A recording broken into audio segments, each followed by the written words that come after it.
வரலாற்று சிறப்புமிக்க இந்த மண்ணிலே எம் வீரம் பெரும்பாட்டி வேலுநாச்சியார் அவர்கள் ஆட்சி செய்த இந்த மண்ணிலே எமது பாட்டன்கள் மருதீர்வர்கள் அரசாண்ட இந்த மண்ணிலே என்னை நாம் தமிழர் கட்சியின் வேட்பாளராக உங்களிடத்தை அறிமுகம் செய்து கொள்வதில் நான் பெரும் மகிழ்ச்சியும் உவகையும் அடைகிறேன். 26 தொடங்கி ஒரு 4-5 நாட்களாக தேனீக்கள் போல வேலை செய்து கொண்டிருக்கும் சிவகங்கை தொகுதியின் பொறுப்பாளர்கள் அனைவருக்கும், எங்களை வழிநடத்தி கொண்டிருக்கும் ஐயா கோட்டைக்குமார் அவர்கள், ஐயா ரவிச்சந்திரன் அவர்கள், அண்ணன் ரமேஷ் அவர்கள், முகன்முத்தி அவர்கள், அண்ணன் செல்லியன் அவர்கள் மற்றும் இங்கு சிறப்பு உரை ஆற்ற வந்திருக்கும் அண்ணன் இடுமாவனம் கார்த்திக் அவர்கள் அனைவருக்கும் என் அன்பார்ந்த வணக்கம். தேர்தல் நாள் வந்து போச்சு, நாடாளுமன்ற தேர்தல் வந்துருச்சு. நாம் தமிழர் கட்சி பிள்ளைகள் நாங்க உங்களை தேடி வந்துட்டு இருக்கோம், மக்களை தேடி வர்றோம். ஏன் வர்றோம்? பணம் கொடுக்க வர்றோமா, இல்ல வேற ஏதாச்சும் பொருட்கள் கொடுக்க வர்றோமா? உங்களோட பிரச்சனை என்னன்னு கேட்டு தெரிஞ்சுக்கிட்டு அதற்கு எப்படியெல்லாம் தீர்வு காணலாம், அதை எப்படியெல்லாம் சரி செய்யலாம் என்று மக்களை அணுகி கொண்டிருக்கிறோம். தினந்தோறும் வந்து எங்க கட்சி பொறுப்பாளர் பிள்ளைகள் ஒவ்வொரு ஊர்களாக, ஊராட்சிகளாக, ஒன்றியங்களாக சென்று மக்களை நேரடியாக சந்திச்சு வாக்கு சேகரிச்சுட்டு வர்றாங்க.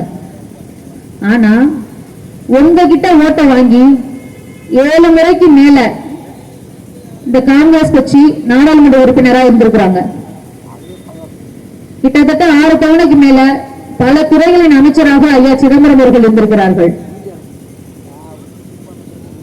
2 தடவை கார்த்திக் சிதம்பரம் அவர்கள் இருந்திருக்கிறார்கள். இவர்கள் எல்லாம் உங்களை சந்திக்க வந்தாங்களா, இல்ல உங்களை எடுத்து ஓட்டு கேட்டு வந்தாங்களான்னா வந்திருக்க மாட்டாங்க, இதுவரைக்கும் வந்திருக்க மாட்டாங்க. ஏன்னா கூட்டணி பேரம் நடந்துட்டு இருக்கோம், அவங்களுக்கு 50 சீ மாறுதா இல்ல 100 சீ மாறுதாங்கிறது தான் அவங்களோட கவலை. இனிமேலும் உங்களை தேடி வருவாங்களான்னா வரமாட்டாங்க. ஆனா தேர்தல் நாள் அறிவிச்சு ஒரு 2-3 நாளைக்கு முன்னாடி உங்களை தேடி வருவாங்க. ஏன்னா பணத்தை கொடுக்கறதுக்கு. அதுவும் அவங்க காங்கிரஸ்கார நேரம் வரமாட்டாங்க, அவங்களுடைய சங்கத்தை ஆளை அனுப்பி வைக்கிறேன் இருடான்னு சொல்லி டிஎம்கே காரங்களை அனுப்பி வைப்பாங்க. அவங்கதான் வந்து பணத்தை எடுத்துட்டு உங்களை அணுகுவாங்க. அப்போ கிட்டத்தட்ட 8 தடவைக்கு மேல, 8 தடவை 8×5 40 வருடங்களாக காங்கிரஸ்காரர்கள் நம்மளுடைய ஓட்டை வாங்கி கொண்டு டெல்லியில நாடாளுமன்ற உறுப்பினராக இருக்காங்க. ஒரு திரும்ப கூட கிள்ளி போடல இந்த தொகுதிக்காக. இருந்தும் தைரியமா மக்கள்கிட்ட பணம் கொடுத்தா அவங்க வாக்கு செலுத்துவாங்கிற தைரியம். ஒரு தவணை கூட இந்த தொகுதியை எட்டி பார்க்கல. ஐயா சிதம்பரம் அவர்களை எட்டி பார்க்கல, ஐயா கார்த்திக் சிதம்பரம் அவர்கள் எட்டி பார்க்கல. நீங்க நல்லா நினைச்சு பாருங்க, அவங்க இந்த தொகுதிக்கு பண்ண நல்லது ஏதாவது ஒண்ணு இருக்கா சொல்லுங்க. எந்த தைரியத்துல அவங்க வந்து வாக்கு கேட்டுக்கிட்டு இருக்காங்க உங்கள்கிட்ட? அவங்க இங்கெல்லாம் இருக்க மாட்டாங்க, லண்டன்ல தான் இருப்பாரு ஐயா கார்த்திக் சிதம்பரம் அவர்கள். ஏன்னா ஐயா மன்னர் வீட்டு கண்ணுக்குட்டி, லண்டன்ல இருப்பா, அப்படி நெட்ஃபிளிக்ஸ்ல படம் பார்ப்பா, அப்படி சீரியலை பத்தி பேசுவாரு, தொகுதியை பத்தி பேச மாட்டாரு. இந்த சிவகங்கை தொகுதியை சிங்கப்பூராக மாற்றி காட்டுகிறேன் என்று சொன்ன ஐயா சிதம்பரத்தின் வாக்குறுதி என்னாச்சு? இன்னைக்கு உட்கார்ந்து சொல்றாரு, என்னைக்குதான் வெளியில வந்திருக்காங்க அப்பனும் பிள்ளையும் இன்னைக்குதான் டெல்லியில இருந்து இறங்கி வெளில வந்திருக்காங்க மனசு வந்து. இன்னைக்கு சொல்றாரு ஐயா மோடிஜி அவர்களுக்கு தமிழ் மீது இருக்கிற பற்று வந்து தமிழர்கள் மீது இல்லையா. ஒரு நகைச்சுவை பார்த்திருப்பீங்க, வடிவேல நகைச்சுவை, இந்த குரங்கு பொம்மை என்ன விலை, ஐயா கண்ணாடியை பார்த்துட்டு இருக்கீங்கன்னு. அதே மாதிரிதான் இன்னைக்கு ஐயா சிதம்பரம் சொன்னது. இவர் வந்து மோடிஜியை பத்தி சொல்றாரு, கண்ணாடி இருந்துச்சுன்னா பார்த்து சொல்லிக்கோங்க ஐயா சிதம்பரம் அவர்களே. அவருக்கு இல்லதான், மோடிக்கு இல்லதான், அவருக்கு தமிழர் இல்ல. நீங்க தமிழர் தானே, வேட்டி கட்டிய தமிழர் என்று அன்னைக்கு சொன்னீங்கல்ல, சொன்னீங்களா இல்லையா? மோடி தமிழர் இல்ல, நீங்க தமிழர் தானே. நீங்க இத்தனை தடவை உள்ள நாடாளுமன்ற உறுப்பினர் நீங்க என்னத்தை கீழ்ச்சீங்க, நீங்க என்ன செஞ்சீங்க இந்த மக்களுக்கு? அப்புறம் நீங்க மோடியை குறை சொல்லலாம். இந்த 10 ஆண்டுகள் தானே அவர் முதல்ல இருந்தாரு, அப்பயும் நீங்க தானே உள்ள வந்து நாடாளுமன்ற உறுப்பினரா இருந்தீங்க. நீங்க என்னத்துக்கு குரல் கொடுத்தீங்க? நதிநீர் பிரச்சனையில உங்க நிலைப்பாடு என்ன?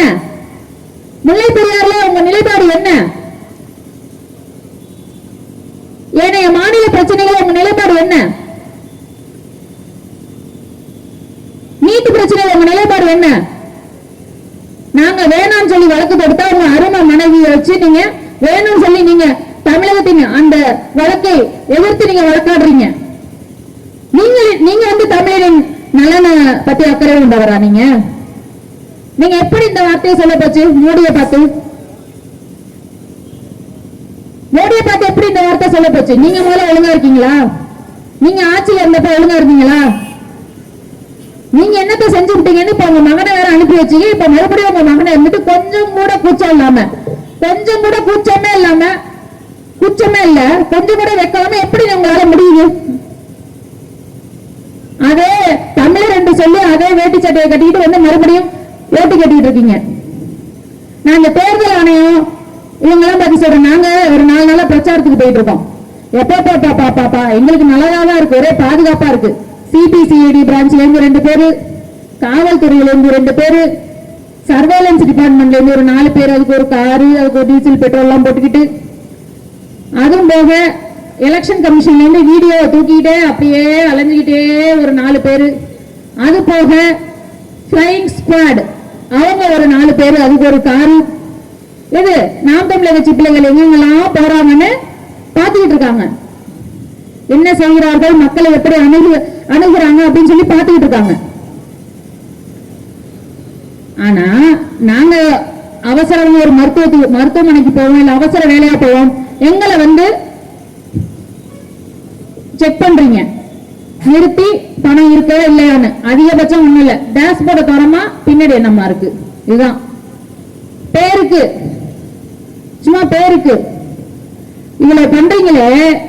இந்த காவல்துறையும் இந்த தேர்தல் ஆணையமும் இப்ப முந்த நாள் கூட்டத்தை வச்சு கூட்ட முடியல, வாசல்ல வெள்ள வரங்கிட்டு எண்ணி அழகழகா பணத்தை எடுத்து 200 ரூபாய் கொடுத்துட்டு இருக்காங்க. 200 500 200 500 200 500 200 இந்த பிளாக்ல டிக்கெட் விற்பாங்க தெரியுமா?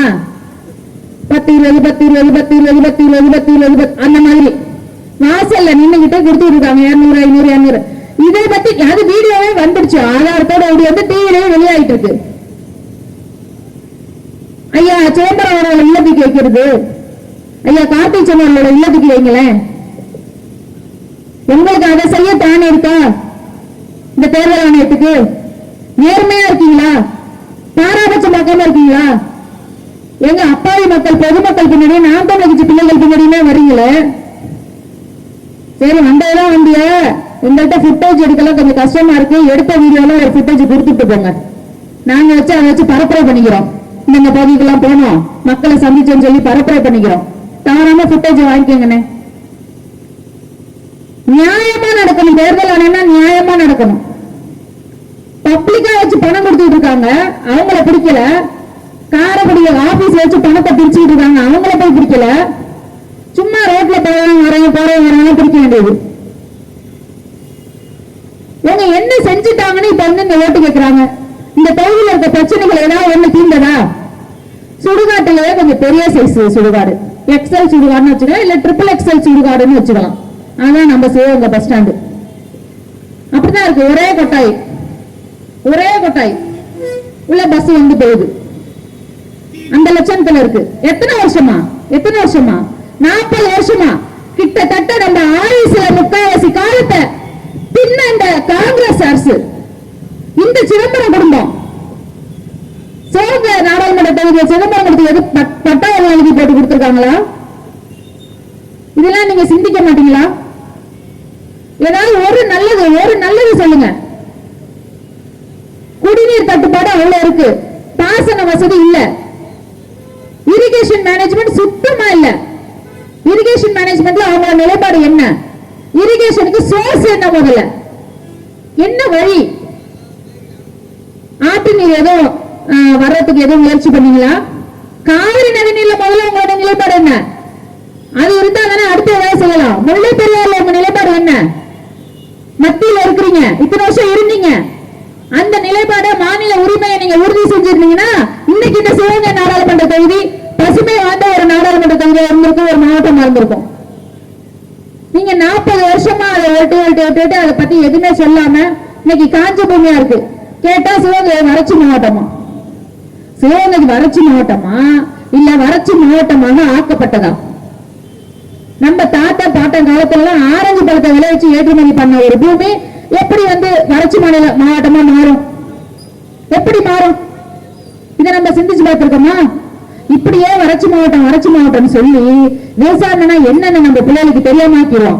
நம்ம பிள்ளை என்ன நினைக்கும்? நம்ம பூமியில விவசாயமே செய்ய முடியாது போலன்னு நினைப்பாங்க. நதிநீர் திட்டத்தை உங்க நிலைப்பாடு என்ன? ஏதாச்சும் ஒண்ணு செஞ்சிருக்கீங்களா? காவிரி நதிநீர் உரிமையை நீங்க மீட்டிருந்தீங்கன்னா இன்னைக்கு காவிரி குண்டாறு திட்டத்தை நிறைவேற்றி இருக்கலாம். அது நிறைவேற்றினால இன்னைக்கு இந்த சிவகங்கை சீமை பசுவை போர்த்திய ஒரு பூமியாக மாறி இருக்கும். ஐயா காமராஜர் ஆட்சியில் அவர் பேச்சு பொருளா இருந்தாதான் காவிரி குண்டாறு திட்டம். அது அப்படியே காத்தோட போச்சு. அந்த மனுஷனுக்கு நம்ம செஞ்ச பாவம் 40 வருஷமா நம்மள போட்டு வாட்டுது. இனிமையாச்சு திருந்தி நல்லவங்களுக்கு ஓட்டு போடுங்க, நல்லவங்களுக்கு ஓட்டு போடுங்க. சரி, நதிநீர் திட்டம் தான் அப்படி இருக்கு. வேற என்ன சோர்ஸ்? மழைநீர் வருதா? அதை சேமிக்கிறதுக்கு என்ன பண்ணலாம்? கம்மாயை தூர் வரலாம், குளத்தை தூர் வரலாம், ஏதாவது ஒண்ணு பண்ணலாம். எதையுமே பண்றது இல்ல, மக்களையும் பண்ண வர்றது இல்ல. மக்கள் போய் தொட்டாங்கன்னா மண்ணை திருறன்னு சொல்ல வேண்டியது. இவங்களும் எந்த திட்டமும் பண்றது இல்ல. ஒரு தொழில்துறை வளர்ச்சி, ஏதாவது ஒரு தொழில்துறையை சேர்ந்த நிறுவனம் ஏதாவது வந்திருக்கா இந்த சிவகங்கை மாவட்டத்துக்கு? இல்ல. ஒண்ணு திருமயத்துல இருக்கு பெல்லுன்னு, இருந்தும் ஒரு பிரயோஜனமும் இல்ல. அங்க வேலைக்கு இருக்கிறவங்க பூரா எல்லாருமே வடமாநிலத்தவர்கள். நம்ம தமிழ் மக்களுக்கு அங்க வாய்ப்பே இல்ல, சுத்தமா இல்ல.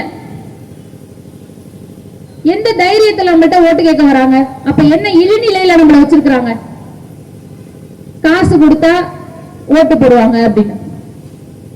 நாய் இருக்குல்ல, நாய் அதுக்கு எலும்பு துண்டை வீசுற மாதிரி கடைசி 3 நாள்ல 500 வீசுறாங்க. அந்த 500 வச்சுட்டு நம்ம வாழ்க்கையை நடத்திட முடியுமா? நம்ம பிள்ளைகளுக்கு நல்ல குடிநீரை கொடுத்துட முடியுமா? ஆறு திரும்பி வருமா? இதெல்லாம் நம்ம சிந்திச்சு பார்க்க வேணாமா? அந்த காசை அவங்க மூஞ்சில தூக்கி வீச வேணாமா? நம்ம இதுவரைக்கும் என்ன பண்ணிருக்கீங்க? தமிழர்னு சொல்றீங்க, வேட்டு கட்டவங்க தமிழன்னு சொல்றீங்க. தமிழர்களின் வரலாறு எங்கேயாச்சும் நீங்க உறுதி செஞ்சிருக்கீங்களா? நீங்க ஓட்டு வாங்கிட்டு போன மண் இந்த சிவகங்கை பூமி. இங்க வரலாற்று பெரும் புரட்சியாக இருந்தவர்கள் வேலுநாச்சியார் அவர்களும் மருது சகோதரர்கள் அவர்களும். அவர்களுக்கு ஏதாவது செலவு வச்சீங்களா? இந்த சிலையை பாருங்களேன், இந்த சிலையை சத்த திரும்பி பாருங்களேன். நேற்று நாங்க மாலை போட்டோம். அந்த மாலையை தாங்க முடியாது. அந்த சிலைக்கு அந்த மாலையை தாங்க முடியுமான்னு தெரியல. அந்த சிலைக்கு இங்க இருக்கு எம்ஜிஆர் சிலை, மற்ற சிலை எல்லாம் பெருசா இருக்குது. அந்த மாலையை தாங்க முடியாம விழுந்துரும் போல இருக்கு அந்த சிலை. அப்படி இருக்கு நம்ம வரலாறு. புத்தகத்துல ஜான்சி ராணியை தெரிஞ்ச நம்மளுக்கு வேலுநாச்சியாரை தெரியல. அவர்கள் சமாதி அவ்வளவு மோசமான நிலைமையில இருக்கு.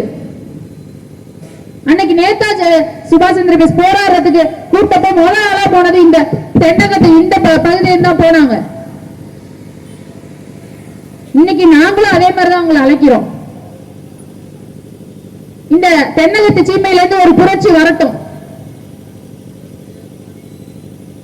அன்னைக்கு 8 வருஷத்துக்கு கழிச்சு இந்த மண்ணை மீட்டாங்க. இன்னைக்கு 8 முறை காங்கிரஸ் ஆட்சி, 8 5 40 வருஷத்துக்கு கழிச்சு நம்ம இந்த சிவகங்கை சீமையை மீட்போம். அதற்கெல்லாம் நீங்க சேர்த்து வாங்கன்னு உங்களை அழைக்கிறோம்.